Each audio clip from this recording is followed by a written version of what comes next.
UPNVJ berasal dari 3 akademi yang didirikan pada 1963 sebagai cabang dari Perguruan Tinggi Pembangunan Nasional Veteran yang didirikan pada 1958 di Yogyakarta. Kampus ini kemudian beralih status dari perguruan tinggi kedinasan di bawah Departemen Pertahanan dan Keamanan menjadi perguruan tinggi swasta pada 1994 dan resmi menjadi perguruan tinggi negeri pada 6 Oktober 2014. Assalamualaikum warahmatullahi wabarakatuh. Sebelumnya perkenalkan nama saya Ditya Putri dengan NIM 2510111030 dan rekan saya Deviana Suparningsi dengan NIM 25101111014. Kami dari Program Studi S1 Manajemen kelas B. Pada mata kuliah Pengataan Manajemen dan Bisnis yang diampu oleh Ibu Bernadine Dwi. Pada kesempatan kali ini kami akan memaparkan hasil diskusi kami terkait penerapan konsep marketing atau pemasaran dalam dua perusahaan, yaitu Telkom Indonesia dan Wings Group. Pertama, saya akan mengimplementasikan definisi konsep pemasaran pada perusahaan sektor jasa, yaitu PT Telkom Indonesia. Pertama, saya akan menjelaskan apa itu Telkom Indonesia. Telkom Indonesia adalah badan usaha milik negara atau BUMN yang bergerak di bidang jasa, layanan teknologi, informasi, komunikasi, dan jaringan telekomunikasi di Indonesia. Perusahaan ini menyediakan layanan dari telekomunikasi, seluler, hingga solusi digital dan telah bertransformasi menjadi perusahaan telekomunikasi digital. Selanjutnya ada proses pemasaran. Yang pertama, analisis pasar. Telkom menilai kebutuhan internet dan layanan digital di berbagai segmen untuk menentukan prioritas ekspansi jaringan dan pengembangan produk seperti IndiHome dan layanan cloud. Telkom itu nggak hanya menilai kebutuhan pelanggan saat ini aja, tetapi juga memprediksi kebutuhan masa depan melalui pemanfaatan data grafik internet, perilaku penggunaan layanan digital, dan tren industri. Hasil analisis ini bisa menjadi dasar bagi Telkom untuk menentukan arah pengembangan jaringan, layanan baru, serta prioritas wilayah ekspansi. Yang kedua ada keterlibatan stakeholder. Telkom melibatkan pelanggan, pemerintah, mitra infrastruktur, dan komunikasi melalui kerjasama layanan pelanggan dan program digital untuk memastikan layanan relevan dengan kebutuhan pasar. Nah, melalui kerjasama ini, Telkom memastikan bahwa produk yang disediakan itu relevan, dapat diakses, dan memiliki dukungan ekosistem yang memadai. Keterlibatan stakeholder juga memungkinkan Telkom untuk memperkuat kepercayaan publik dan mempermudah implementasi program pemasaran di lapangan. Yang ketiga ada merancang program pemasaran. Telkom menyusun program pemasaran seperti bundling, IndiHome, layanan UMKM, dan solusi enterprise yang disesuaikan dengan karakter, segmen, dan tren digital. Program ini tuh dirancang agar mampu memenuhi spesifikasi pelanggan serta mendukung diferensiasi Telkom di tengah persaingan yang ada. Yang keempat adalah mengorganisasikan dan mengawasi usaha pemasaran. Telkom itu mengatur tim pemasaran nasional hingga regional agar pelaksanaan strategi berjalan seragam, lalu mengawasinya melalui pemantauan penjualan, kualitas layanan, dan KPI digital untuk memastikan strategi tetap efektif dan tepat sasaran. Nah, Telkom juga memastikan setiap strategi itu berjalan konsisten dari pusat hingga wilayah. Pengawasan dilakukan melalui pemantauan performa jualan, kualitas layanan, waktu penanganan gangguan, serta KPI digital. Dengan monitoring ini, Telkom dapat segera melakukan perbaikan strategi jika ditemukan kendala di wilayah tertentu. Nah, selanjutnya saya akan menjelaskan 7P yang ada pada PT Telkom Indonesia. Yang pertama ada produk, layanan telekomunikasi dan digital seperti IndiHome, internet, broadband, dan Telkomsel melalui Telekom Group, data center, cloud, IoT, dan solusi enterprise. Nah, selain layanan utama seperti IndiHome, Telkomsel, dan solusi data center, Telkom Indonesia juga mengembangkan layanan digital ekosistem seperti platform digital, layanan keamanan, cyber, big data analysis, serta layanan digital untuk sektor pemerintah. Yang kedua itu ada price. Telkomsel menggunakan strategi harga berjenjang sesuai kebutuhan segmen, seperti paket internet rumah, paket UMKM, hingga layanan harga koperasi berbasis kontrak layanan. Nah, strategi ini itu memastikan agar layanan dapat dijangkau oleh berbagai lapisan ekonomi tanpa mengurangi kualitas yang ada.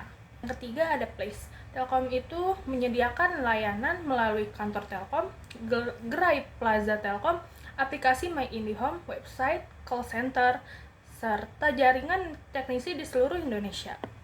Distribusi layanan Telkom itu nggak hanya berbentuk fisik, tetapi juga berbasis omnichannel, memungkinkan pelanggan mengakses layanan melalui aplikasi, chatbot, WhatsApp CS, marketplace, hingga mitra pemasangan resmi.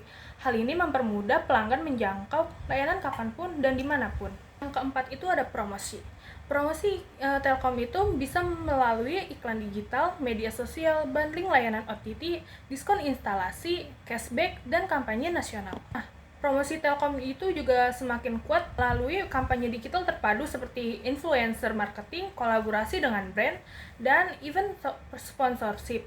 Selain itu, Telkom juga aktif melakukan edukasi masyarakat tentang literasi digital sebagai bagian dari strategi pemasaran yang bertujuan meningkatkan kepercayaan dan loyalitas pelanggan. Kelima ada people.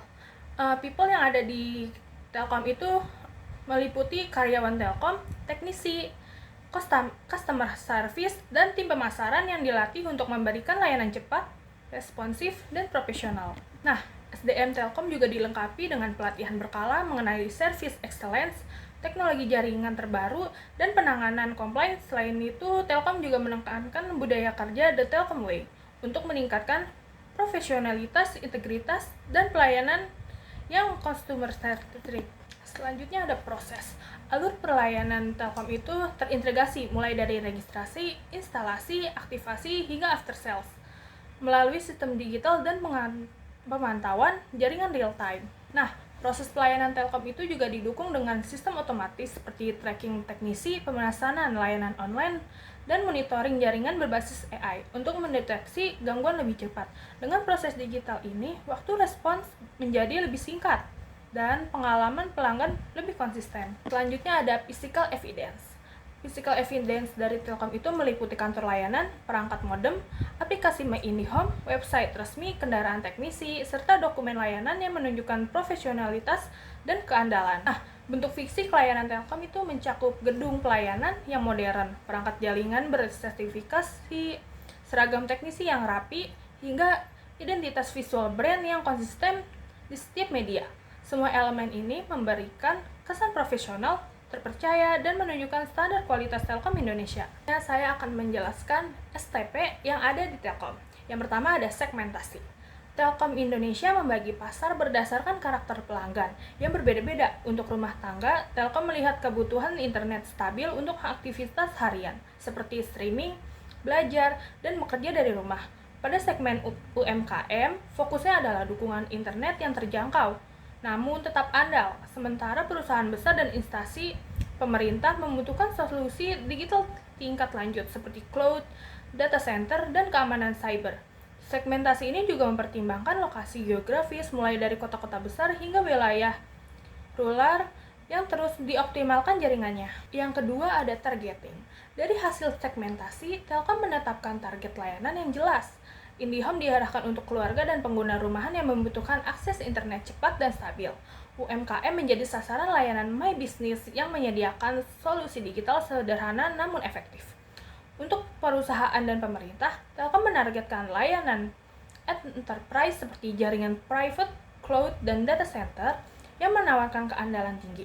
Dengan targeting ini, setiap penawaran dibuat sesuai kebutuhan spesifik masing-masing segmen. Yang terakhir ada positioning. Telkom memposisikan dirinya sebagai penyedia layanan telekomunikasi dan digital paling lengkap di Indonesia. Perusahaan ini dikenal sebagai brand yang menghadirkan koneksi internet yang stabil, cakupan jaringannya luas, serta solusi digital modern bagi berbagai kebutuhan, baik personal maupun bisnis. Melalui positioning ini, Telkom menegaskan perannya sebagai tulang punggung transformasi digital nasional dan pilihan utama masyarakat dalam layanan internet dan teknologi. Selanjutnya, saya akan menjelaskan implementasi definisi konsep pemasaran pada perusahaan sektor barang, yaitu Wings Group. Wings Group adalah perusahaan multinasional asal Indonesia yang bergerak di bidang produk konsumsi cepat saji. Perusahaan ini memproduksi berbagai kebutuhan rumah tangga, perawatan diri, makanan, dan minuman. Berdiri sejak tahun 1948 di Surabaya, Wings berkembang menjadi salah satu perusahaan lokal terbesar dengan produk yang dikenal luas di pasar domestik maupun internasional. Dalam konsep marketing, Wings memahami kebutuhan konsumen dengan menghadirkan produk sehari-hari yang kualitasnya baik, harganya terjangkau, dan mudah ditemukan di mana saja. Wings juga terus berinovasi sesuai kebiasaan belanja masyarakat Indonesia, mulai dari deterjen, sabun, makanan, hingga minuman, sehingga produknya tetap relevan dan dapat bersaing di pasar. Selanjutnya, implementasi 4P di Wings Group terlihat dari produk yang sangat beragam seperti Soklin, Daya, Give, Mie Sedap, dan Floridina. Dari segi harga, Wings menawarkan harga yang kompetitif dan terjangkau untuk semua kalangan. Untuk distribusi, produk Wings mudah ditemui di warung, minimarket, supermarket, hingga e-commerce karena jaringan distribusinya yang sangat luas. Dari sisi promosi, Wings aktif beriklan melalui TV, media sosial, influencer, promo diskon, dan berbagai aktivitas brand untuk meningkatkan awareness dan menarik minat beli. Nah, kesimpulan dari materi yang kami sampaikan adalah Wings Group dan Telkom Indonesia sama-sama mengutamakan pemahaman kebutuhan konsumen, namun pendekatannya berbeda sesuai karakter bisnis. Wings Group mengedepankan harga terjangkau dan distribusi yang luas, sedangkan Telkom Indonesia lebih menonjolkan kualitas layanan, keandalan jaringan, dan solusi digital modern. Melalui penerapan serta konsep pemasaran yang kuat, kedua perusahaan mampu menjaga posisi yang ada di pasar Indonesia. Segitu saja pemaparan dari kami. Kurang lebihnya mohon maaf. Wassalamualaikum warahmatullahi wabarakatuh.